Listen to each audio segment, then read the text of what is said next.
ქართული სიმღერები გირჩევნია თუ უცხოური სიმღერები? ქართული. ქართული სიმღერა. რომელი ქართული სიმღერა არის შენი საყვარელი ქართული სიმღერა? აფხაზეთის მიწა. აფხაზეთის მიწაზე?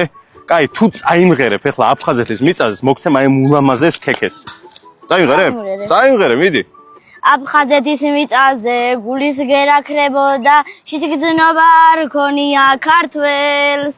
ვახრამდენი ვაშკაცი სიკვდილს ეგებებოდა, უკან არ დაუხევია არც ერთს. ვახრამდენი ვაშკაცი სიკვდილს ეგებებოდა, უკან არ დაუხევია არც ერთს. სუყელანი გმირულად ბრძოლის ველზე დაეცნენ, მათ სხეულებს უბერავდათ ქარი. საფლავიდან გაისმის დაუყულ და ძახილი, აფხაზეთი საქართველო არის. აბარა ხალხო, აფხაზეთი არის საქართველო, არ დაგავიწყეთ, აფხაზეთი არის საქართველო. და ესეთი პატრიოტი ბავშვები უნდა იზრდებოდნენ და დარწმუნებულო რომ იზრდებიან მთელ საქართველოში. აჰა, შენ დასახურებულად ქექე აიღე და გახსენე რა ხო შეგნით რა არის. კომენტარებში აუცილებლად დაწერეთ რომ ეს ბავშვი ძალიან მაგრად ღერს და დალაიქეთ ეს ბავშვი აუცილებლად. ამოვიდა ესეთი ულამაზესი პერსონაჟი და არ დაგავიწყეთ რომ ყველა ქექეში ამოდის უგემრიელესი ლავლავი, უგემრიელესი.